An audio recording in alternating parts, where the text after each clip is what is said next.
What's up? What's up? What's up? What's up? What's up? I hope you're having a great day today. Today's video is going to be over my BMW X4. I'm out in Legacy West, so I'll be just going over the specs and features of what makes my car unique. Let's get started.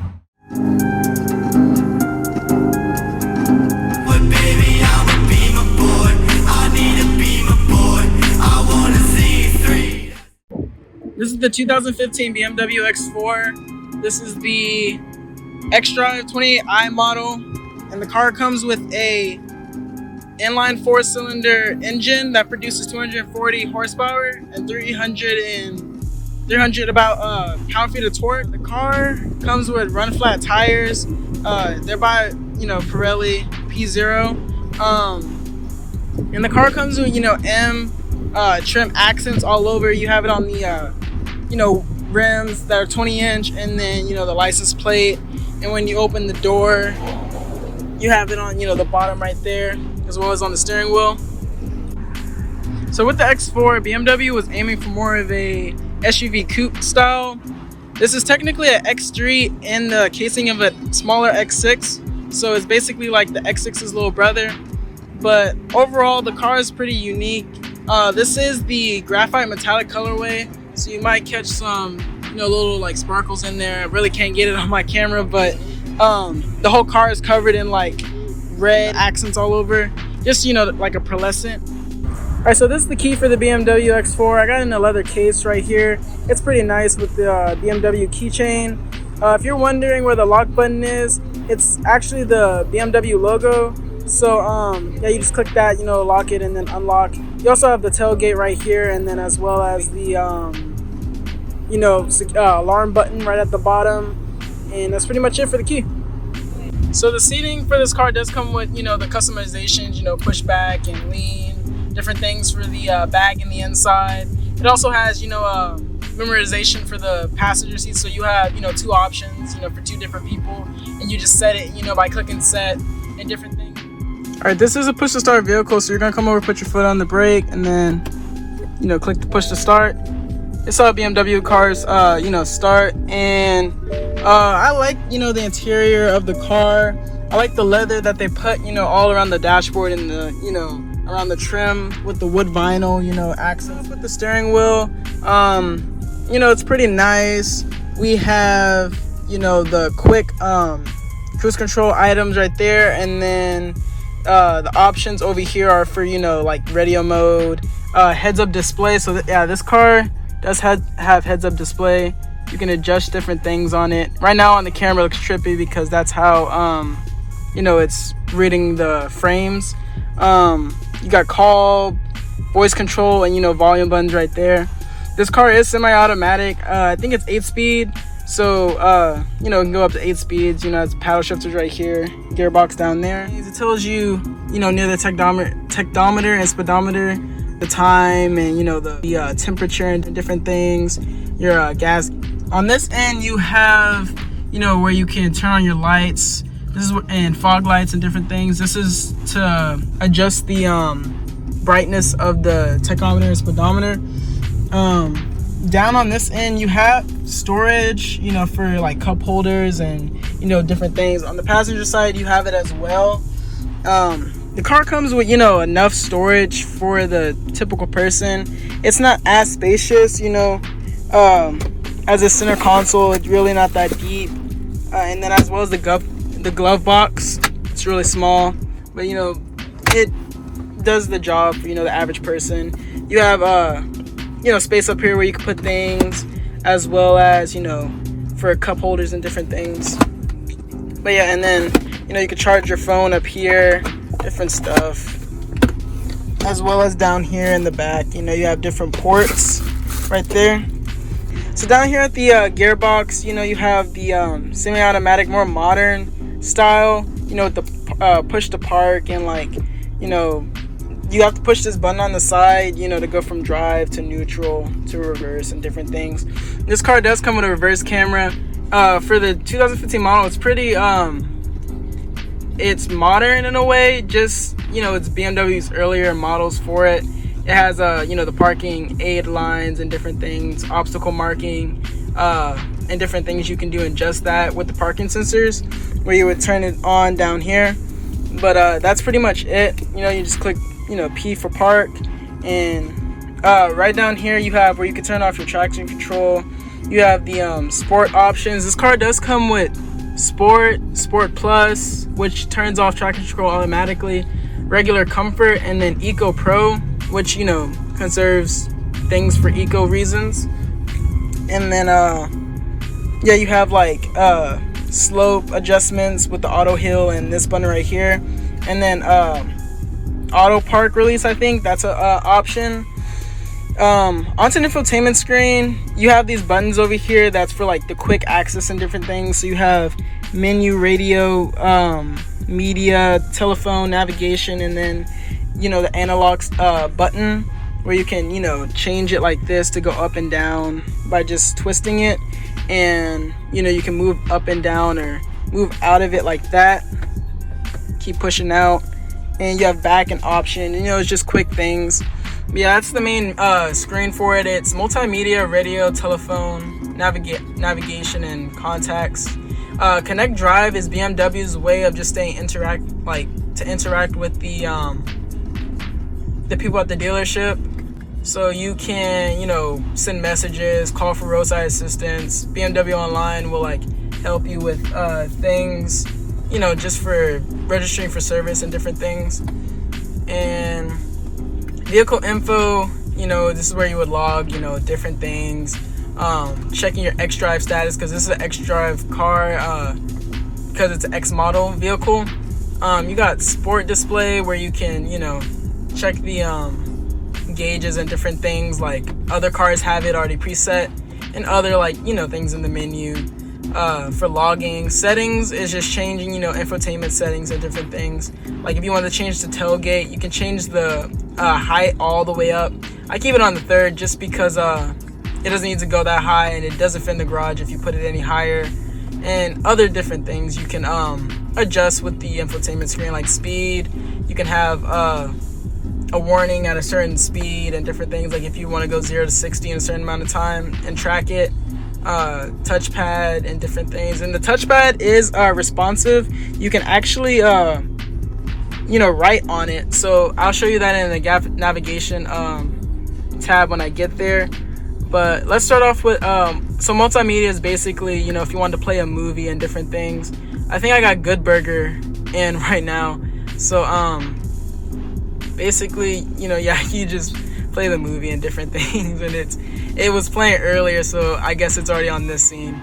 But yeah, you just go out and different things. You can pause it and stop it, and fast rewind, and it comes where you can have different features for it, like click and play or go into the menu for the movie. You can have music collections and just different devices connected. This car is Bluetooth for call and audio, so yeah, you can play your music and different things. Radio, I have it on 94.5, which is like old school jams. They were just playing like Fresh Prince, I think, and that's pretty much it. You have FM. So you have quick options. If you just go over like that instead of clicking in, you can have split screens and do different things with the controls. You go back into radio, you have FM, AM, satellite, and then presets and tone. So cool Easter egg with the presets, since this is a 2015 model of the BMW. The newer models, I know you have hand gestures where you can turn the volume up like this and that, or just swipe like different screens. But if you hover your finger without pressing one of the preset buttons, it tells you which one you're clicking. I don't have any of them assigned, so that's why it's saying not assigned on the screen. But that's a cool Easter egg for the earlier development of the gesture options and different things. So now you go down to telephone. You can have multiple users set up under phone book, and you can call numbers and different things. That's under telephone. So to navigation, you can set it up. It's your typical navigation system where you can set up addresses and different things for your destinations. So let's say if we wanted to go to like Main Street or something, like I said, you can draw on the screen.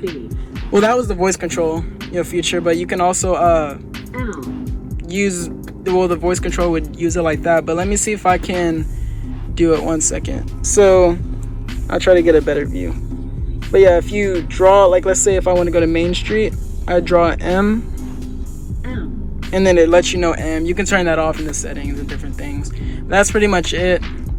It's responsive with that on the analog stick. Contacts is like, if you have different users that are in your car or use it, or if you need to just quick messages. Yeah, that's pretty much the infotainment screen. Nothing really too fancy. I mean, BMW did do a good job at, making it modern for, 2015. Into the, climate control, you have, it's dual auto, so you can have, 75 on that side and then, 70 on this side, different things. You turn up, the air like that, turn it down by clicking, the off. Now you can turn it off like that, it'll turn the whole thing off. Turn it back on by just clicking that fan button. And then if you want it on like better air quality, click it until this, border comes up at the top, and it blows it out much stronger, and that's pretty cool. And down here I didn't mention, but yeah, this is where your CD is, so that's where I put the Good Burger disc in. And this is, quick options where if you have like multiple discs, you just surf with these buttons over here. You eject the disc right there. Mode for, FM and AM, different things like that. Volume controls would be right here, and I think channel controls work right here for this. But yeah, that's how that goes. We have, this side storage as well. On this side you have the mirror controls. So this car does have automatic mirrors. You click it like that to close it, click it again, this button right there to open it, and then you adjust the mirrors by switching that over and just moving it, as well as this is the trunk button. I'll show you that later. For the tailgate, these are windows, they're all automatic, so they go down like that, etc. And then child lock would be right here, and that's pretty much it. The speakers are by Harman and Kardon. They're really good speakers because they really, you can really get really good audio out of them. And they're all, all over the car, right here, right there. You got them up here near the heads-up display, right there, and then some in the back near, the passengers. Up here at the sunroof, it's a pretty big sunroof. You can, open it and different things, and it allows, a little bit of light in, not too much, but it's angled, for the windshield. Up here you have SOS calling if you're ever stranded, and you open your windshield by pushing up like that. Well, it's different than the Lexus. It will open it like that, but I think you have to hold it. Yeah, and then you close it like that. It doesn't bring the visor with it. You gotta just close the visor, and it tells you up here, the passenger airbag and different things. And you have right here for lighting and stuff, as well as in the back. And there are like ambient lightings all over the car. At night you can really see it, but for right now you really can't.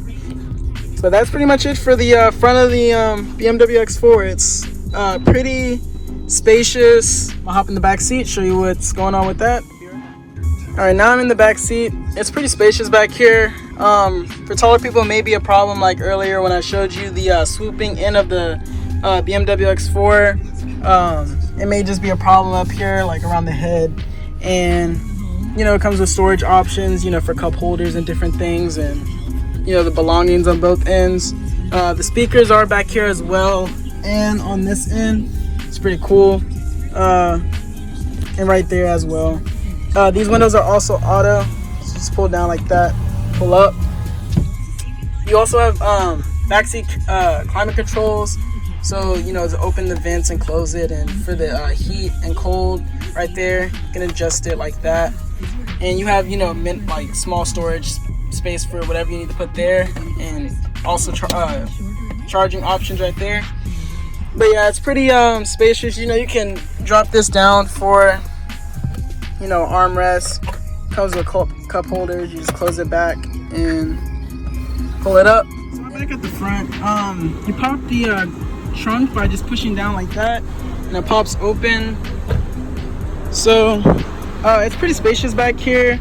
I use my suitcase again for reference and my tripod. But yeah, it's pretty spacious. You have more room under here for strapping things. And I know in the newer models it's much deeper just because that's how the car is. You do have these like racks that back here for holding, you know, like groceries and stuff. I use that umbrella for reference right there. You have it on this end as well. And you also have this strap right here to, you know, fasten things. These side panels right here is where you would put those 4 things right there to like fasten things, just for like, you know, towing different stuff. The manual's on here, although you have a manual up at the, you know, front of the car inside the system. Yeah, that's pretty much it. And since it's a automatic tailgate, you know, you just click the button, you know, to lock it. Goes like that.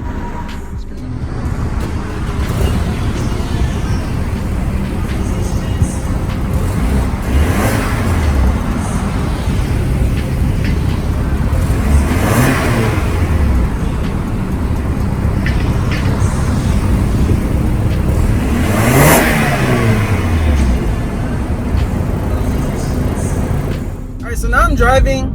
The car is real smooth. They really did good with the X-Drive, you know, features, you know, to make it more comfort driven but still sporty. On turns, you really don't feel the lean of the car. You know, it's a tall SUV and different things. But right now I'm driving an automatic and the pedal is so responsive. You can feel like, you know, the car just go when you apply pressure. Like, it's different than the Lexus, because the Lexus, you know, it's kind of stiff, but with this you just apply pressure and it goes.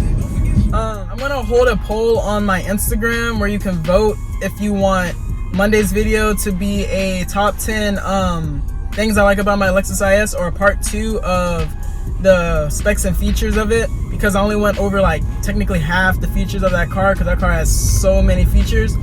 But yeah, just, you know, stay connected with my Instagram. I might have the poll on Facebook too, but just, you know, check Instagram. All right, I would consider it a daily because since it is, you know, an SUV, it's really, you know, like how they intended for it to be balanced in different things, and the weight to ratio from the front to end. If you're going for more of a sporty aspect, I say you should get the X6, just because, you know, it packs more horsepower and it looks more aggressive than, you know, the X4. X4 is more just, you know, as a, you know, it plays both roles, you know, for the being like with the X3 and then as well as the X6 and different things. It reaches, I think, you know, the max horsepower, I want to say 320, because on the gauge it goes all the way to 320. So it reaches that at 6,500 RPMs. It's really, you know, compact for what it is. It's not a sporty SUV like, you know, the Urus, the Lamborghini Urus, or you know, the Jeep Trackhawk, but it does do the job, like being for both comfort and you know, comfort and sport under the X6. It pulls, you know, real decently. So, all right, let's go. Oh shoot, bro. All right, so it doesn't feel too aggressive. That's the thing. And there's traffic on the highway. It would be. That's weird. Must have been an accident. Yeah, people are driving reckless. Let me get over. I'm gonna try to go south. The car does not have an M engine, but that's what's sick, is that this whole car has like everything else M steering wheel, M, you know, accents all over it, you know. And the car, like, it's holding itself back from being sporty. I mean, second gear, it did not feel so aggressive like the Lexus. The Lexus legit feels like you're in a sports car, you know what I mean? Like, it feels more aggressive. You can hear the engine and things, but this car's engine does, you know, it rumbles. For it to be an inline, I don't know if, I feel like, you know, V engines are more balanced than inline engines because, you know, it's just a straight, you know, block. But you can kind of hear it. And I know some of the X4s have twin turbos. Can't hear the turbo. But the car is really you know, decent. I'm gonna try to go south because right now I don't know what's going on with this traffic. Like, it's horrible. Get on the highway. I'm in second gear right now. You can really feel the power. It's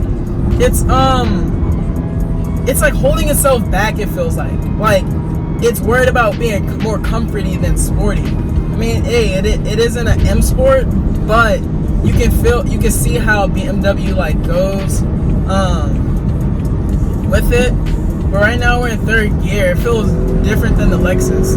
It's much more responsive. Let me see if I can downshift. I like downshifting in my Lexus just because, you know, it raises the RPMs, you know, you go faster. But oh, and it does it fast. I'm wondering what the gear ratio is. I never really like took the time to really feel the gear, like, you know, understand the gear ratio.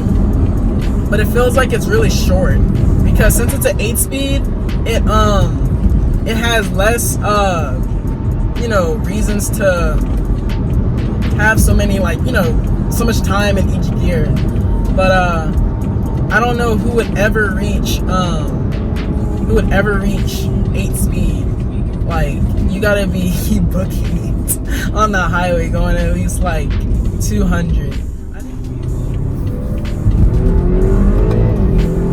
Yeah, it's a BMW. It's definitely a BMW. The brakes are really good too, just to say. I'm not slamming on them, but like, they're pretty responsive as well. And it's different. It's a different feel too, because the car runs on run flat tires, so it's not so like, they're kind of, you know, they feel stiff, the tires and how everything goes. It's more of like, it's more precise on how the how you feel when driving. Like, you have complete control over the car. I have to say, when steering, if you do want to switch lanes, you legit have to turn the steering wheel though, like, to let the car know. You can't just ease in.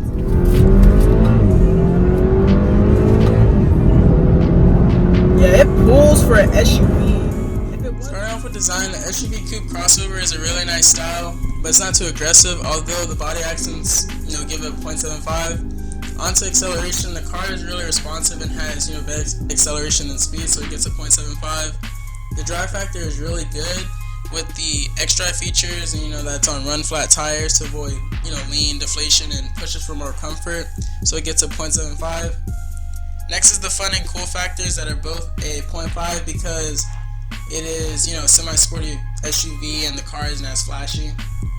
The features are great and the car is loaded with many, you know, things to suit the occupants in the vehicle, so it gets a 0.75. But comfort, the vehicle is pretty spacious but could be a problem for taller people, so it gets a 0.5. And the quality is a 0.75 because it, you know, applies luxury standards all around the vehicle. Same with practicality. The car is unique from, you know, being able to play movies to the M Sport trimming, so the vehicle gets a 0.75 for that. And last, the value is a 0.5 because although the car is, you know, in great condition and rides smooth with a twin turbo powered engine, it differs at the time it differed between an X3 and an X6, so it just puts it in an awkward place.